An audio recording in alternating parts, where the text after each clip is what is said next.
आज के इस रोड शो कार्यक्रम में मेरे साथ उपस्थित प्रदेश सरकार के औद्योगिक विकास के मंत्री श्री नंद गोपाल गुप्ता नंदी जी, प्रदेश सरकार में मेरे सहयोगी मंत्री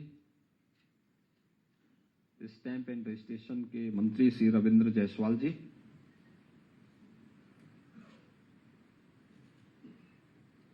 प्रदेश सरकार में हमारे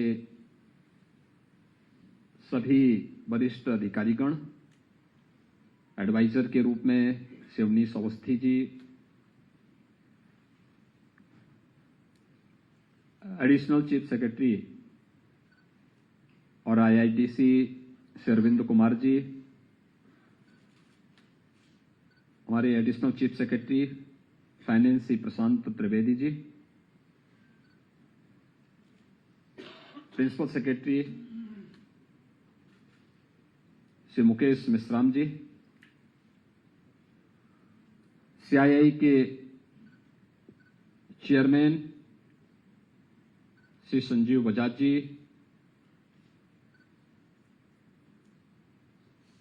चेयरमैन सीआईए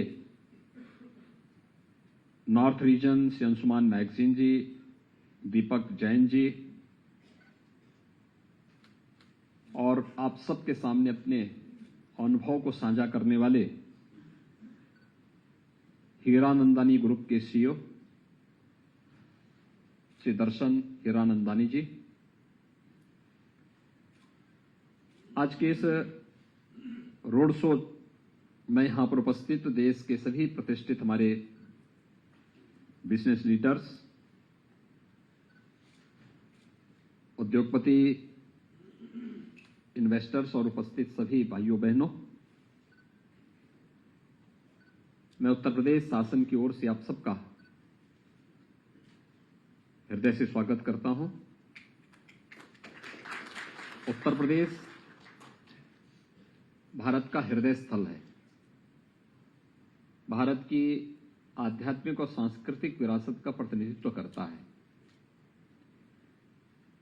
और उस प्रकार की प्रकृति और परमात्मा की असीम कृपा वहां पर है भी। भारत की विरासत की जननी के रूप में आप उत्तर प्रदेश को देख सकते हैं और इसलिए 25 करोड़ की एक विशाल आबादी को न केवल एक साथ समेट करके आगे बढ़ाती है, बल्कि आम जनमानस जो अपने रूट्स को भारत के अंदर ढूंढने का प्रयास करता है, तो उत्तर प्रदेश वह भूमि के रूप में उन सबके सामने एक उज्जवल भविष्य की तस्वीर प्रस्तुत करते हुए दिखाई देता है। और उस उत्तर प्रदेश की धरती से आज आप सबको आमंत्रण देने के लिए मैं विशेष रूप से देश की इस आर्थिक राजधानी में आपके बीच में आया हूं।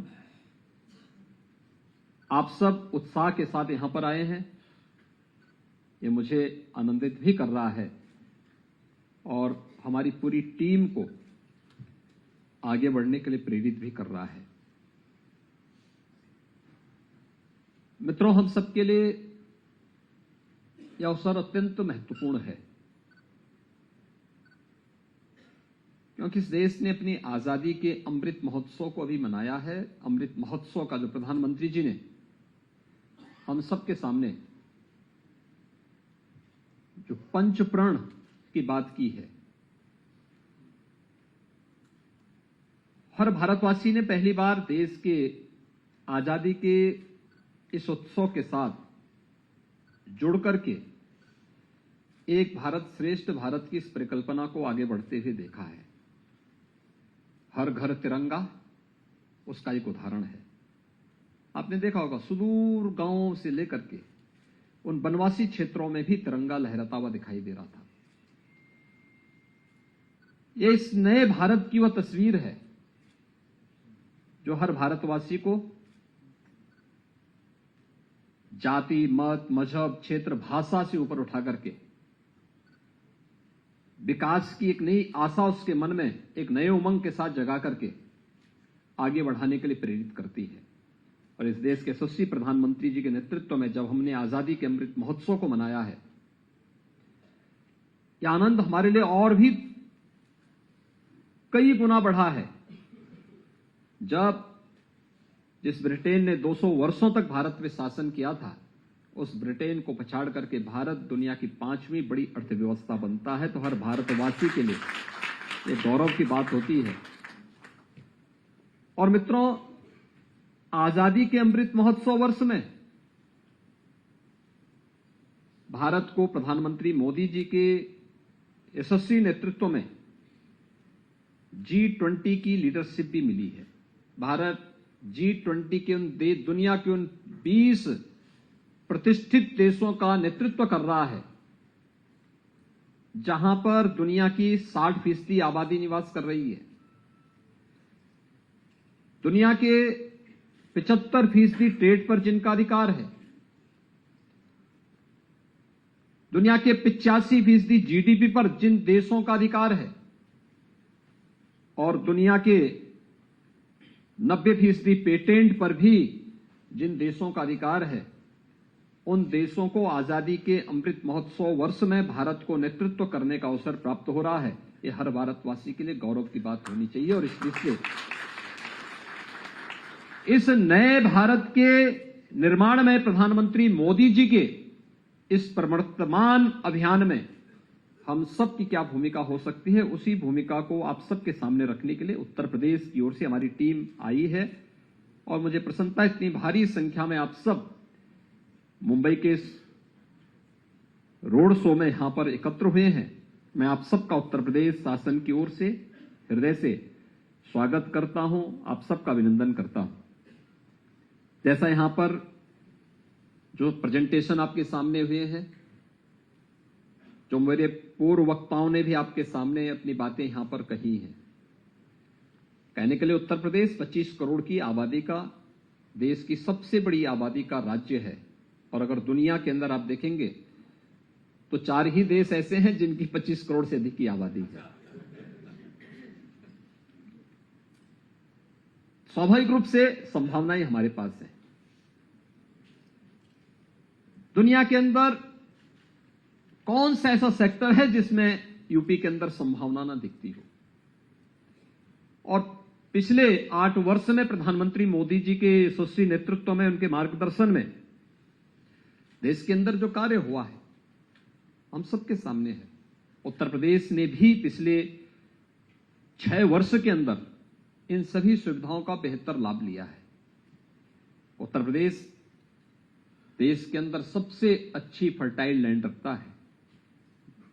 अगर आप कृषि और कृषि से संबंधित क्षेत्र में ही अगर देखेंगे, हमारे पास देश के अंदर की कुल एग्रीकल्चर की जो लैंड है उसमें से 11% हिस्सा यूपी के पास है। लेकिन अगर हम खाद्यान्न उत्पादन की बात करते हैं तो देश के कुल खाद्यान्न उत्पादन का 20% उत्पादन अकेले उत्तर प्रदेश देता है। ये उत्तर प्रदेश, और मैं मानता हूं अभी कि अगर हम इस दिशा में थोड़ा प्रयास और कर लेंगे तो जितनी अभी तक हमारा खाद्यान्न उत्पादन है, इसमें 3 गुना वृद्धि करने की सामर्थ्य अभी उत्तर प्रदेश रखता है। और यह उत्तर प्रदेश के अंदर हम लोग वर्तमान में कर रहे हैं। उत्तर प्रदेश फूड प्रोसेसिंग का एक बहुत बड़ा हब बन सकता है। प्रचुर जल संसाधन हमारे पास है। दुनिया की सबसे अच्छी उर्वरा भूमि हमारे पास है। डेयरी सेक्टर में अनंत संभावनाएं उत्तर प्रदेश के अंदर है। उत्तर प्रदेश ने कानून व्यवस्था कैसे होनी चाहिए, 2017 के पहले या उससे पहले भी आपको अनुभव मिला होगा, देखे होंगे आप लोग। हर दूसरे तीसरे दिन एक दंगा होता था। 2017 से 2022 के बीच में यूपी में कोई दंगा नहीं हुआ, एक भी दंगा ना होना। कहीं भी कोई सुरक्षा में सेंध लगाने की बात तो बहुत दूर है, कोई उधर सोच भी नहीं सकता है। आज ये स्थिति उत्तर प्रदेश के अंदर है। हर व्यक्ति वहां पर पूरी निश्चिंतता के साथ निवेश कर सकता, बेहतर कानून व्यवस्था की स्थिति। लैंड बैंक, लोगों को प्रयास करना होता। हमारे यहां एंटी भूमाफिया टास्क फोर्स है, उसने भूमाफियाओं से 64,000 हेक्टेयर लैंड उनके कब्जे से मुक्त करा करके अपने कब्जे में ली, और इसमें हम लोगों ने तेजी के साथ निवेश के कार्यक्रम को आगे बढ़ाना प्रारंभ किया। उत्तर प्रदेश ने आज एक बेहतरीन लैंड बैंक आज हमारे पास उत्तर प्रदेश के अंदर है, और सभी और है। एशिया का जो सबसे बड़ा एयरपोर्ट जेवर में बन रहा है, आपने उसकी कहानी को देखा होगा। जब हम लोगों ने, मैंने 2017 में इसकी घोषणा की थी कि हम लोग जेवर में एक इंटरनेशनल एयरपोर्ट बनाएंगे, लोग मुझसे कहते थे सब क्या कर रहे हैं। तो मैंने कहा भी एयरपोर्ट बनना चाहिए यहां पे। लोगों ने कहा कि नहीं नहीं, आपको मालूम है भट्टा पारसोल यही तो हुआ था गोलीकांड। तो मैंने कहा क्यों हुआ था? कहा कंपनसेशन को लेकर के। तो मैंने कहा हमारे रहने पर कंपनसेशन का कोई प्रॉब्लम नहीं होगा। और आप आश्चर्य करेंगे कि हमने अब तक वहां पर ज्यूरिक इंटरनेशनल एजी के माध्यम से उस इंटरनेशनल एयरपोर्ट के निर्माण की कार्रवाई को आगे बढ़ाया है। फर्स्ट फेज, सेकंड फेज के बाद थर्ड और फोर्थ फेज की लैंड भी हम लोग ले चुके हैं। एक भी विवाद नहीं हुआ है, और जितने भी किसान हैं उन सब ने दुगने रेट पर, 4 गुना नहीं, दुगने रेट पर जमीन मुख्यमंत्री आवास पे आकर के मुझे रजिस्ट्री के कागज सौंप करके कहा कि हमारे यहां ये निवेश होना चाहिए। एक कॉमन मैन का सरकार पर क्या विश्वास है, इसका उदाहरण ये वही क्षेत्र है जहां पर पिछली सरकारों के समय में गोलीकांड होते थे, बड़े बड़े आंदोलन होते थे। पूरी दुनिया कोरोना महामारी को झेल रही है, कोरोना के सामने पस्त थी। कोरोना में यूपी की एक भी इंडस्ट्री बंद नहीं हुई। हमने वहां पर सरकार की ओर से भी इंडस्ट्री को भी हमने प्रोत्साहित किया। जहां पे इंडस्ट्री को हमें लगता था कि उसे परेशानी है, उनके पास इतने संसाधन नहीं होंगे, या हो सकता है उनके सामने और भी कुछ बात होगी, हमने स्टेट गवर्नमेंट की ओर से और सेंट्रल गवर्नमेंट की ओर से हम लोगों ने मिलकर के कोविड केयर सेंटर या कोविड हेल्प डेस्क के बनाने में भी योगदान दिया। हमने वहां पे चिकित्सकों की टीम भेजी, पैरामेडिक्स की टीम भेजी, हमारे टेक्नीशियंस वहां गए, उनका सपोर्ट किए। वहां पर हम लोगों ने उनको ट्रेन किया, लेकिन इंडस्ट्री बंद नहीं होनी थी, सप्लाई चेन बंद नहीं होनी थी, एक्सपोर्ट को हमने थमने नहीं दिया। परिणाम रहा, कोरोना जैसी महामारी ने हमारी गति को थाम नहीं पाया था, और उत्तर प्रदेश के अंदर कोविड प्रबंधन का एक बेहतरीन मॉडल भी हम लोग देने में सफल हुए। ये सभी कार्यक्रम हम लोग जहां आगे बढ़ा रहे हैं, हम सब जानते हैं औद्योगिक निवेश के लिए जो सबसे अच्छा बेस चाहिए वह एमएसएमई का एक क्लस्टर।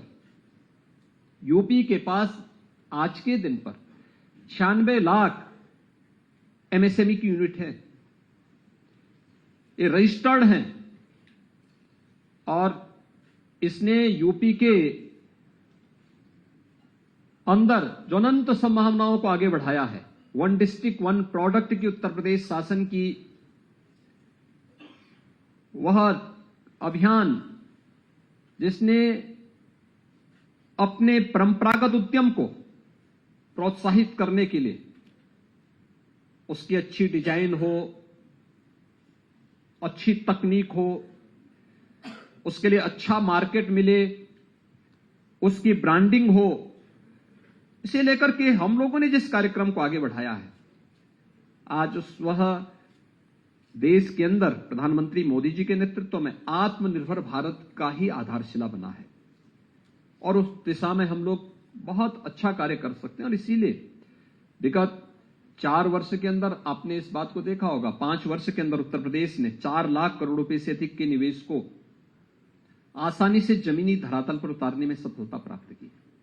मुझे लगता है कहीं नहीं हुआ होगा कि अगर एमओयू हमारे पास 4,68,000 करोड़ रुपए के हुए थे और उनमें से 4 लाख करोड़ को हम लोग जमीनी धरातल पर उतार रहे हैं। यह उत्तर प्रदेश के अंदर ही हुआ है। कोविड-19 जैसी महामारी के बावजूद हुआ है और मैं इसलिए आज आप सबको आमंत्रित करने के लिए आया हूं। उत्तर प्रदेश ने अपनी 25 सेक्टोरियल पॉलिसीज बनाई हैं। औद्योगिक निवेश के लिए जिस प्रकार का वातावरण चाहिए, बेहतर कनेक्टिविटी, हमारे पास जितने भी हमारे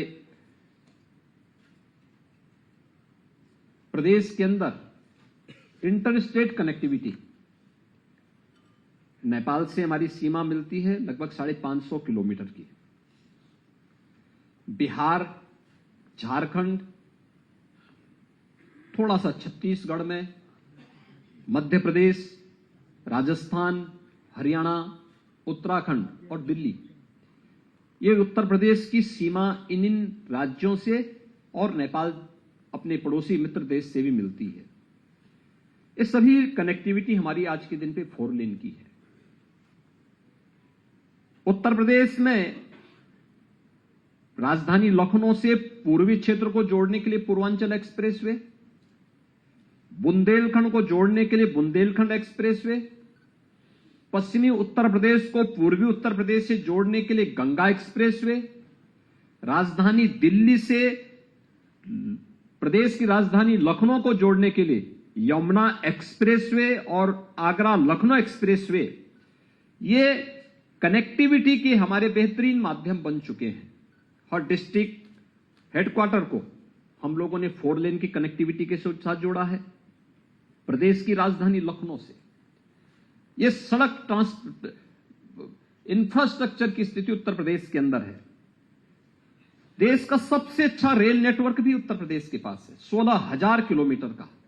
eastern and western dedicated freight corridor भी उत्तर प्रदेश से होकर के जाता है और दोनों का जंक्शन भी उत्तर प्रदेश के जेवर में ही मिल रहा है।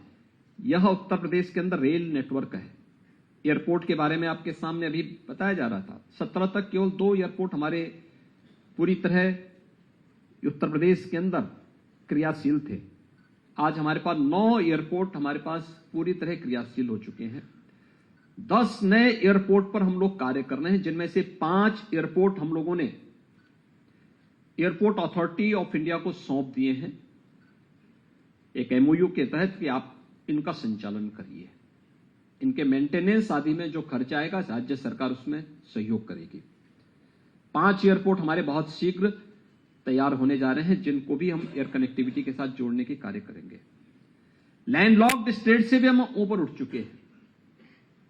देश का पहला वाटरवे हल्दिया से वाराणसी के बीच में प्रारंभ हो चुका है और इस दिशा में हम और भी कार्यक्रम को आगे बढ़ा रहे हैं। उत्तर प्रदेश के अंदर ढेर सारी संभावनाएं हैं और इसलिए 25 सेक्टोरियल पॉलिसीज आपके सामने है। मैं आप सबको आमंत्रित करता हूं कि ग्लोबल इन्वेस्टर समिट के लिए उत्तर प्रदेश सरकार ने, यानी वैश्विक व्यापारिक समुदाय को हम लोगों ने इसके लिए आमंत्रित किया है। तो स्वाभाविक रूप से जो उत्साह दुनिया के अंदर देखने को मिला है, लगभग 7,12,000 करोड़ रुपए के प्रस्ताव हमें प्राप्त हो चुके हैं और हम लोगों ने इस पर तेजी के साथ अपने कार्यक्रम को आगे बढ़ाना प्रारंभ किया है। स्वाभाविक रूप से देश की आर्थिक राजधानी कही जाती है और इसलिए मैंने स्वयं इस बात को महसूस किया है कि मुझे घर के अंदर तो आमंत्रण देने के लिए स्वयं ही जाना चाहिए और इसीलिए मैं आज स्वयं मुंबई में आया हूं आप सबको आमंत्रित करने के लिए कि उत्तर प्रदेश की इस अपॉर्चुनिटी का लाभ लीजिए। ढेर सारी संभावनाएं हैं। आपको भी, आपकी निवेश को भी सुरक्षा की गारंटी राज्य सरकार देगी। मानवीय हस्तक्षेप 0 है।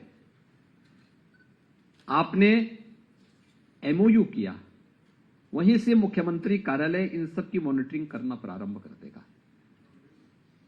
उसमें फिर आपको कहीं जाने की आवश्यकता नहीं। कोई भी आपके किसी कार्य में हस्तक्षेप नहीं करेगा। आप फिर देखेंगे निवेश मित्र, निवेश सारथी के साथ साथ इंसेंटिव देने की कार्रवाई भी ये सभी डीबीटी के माध्यम से सीधे आपके पास जाएगा। आपको किसी कार्यालय के पास जाने की आवश्यकता ही नहीं पड़ेगी।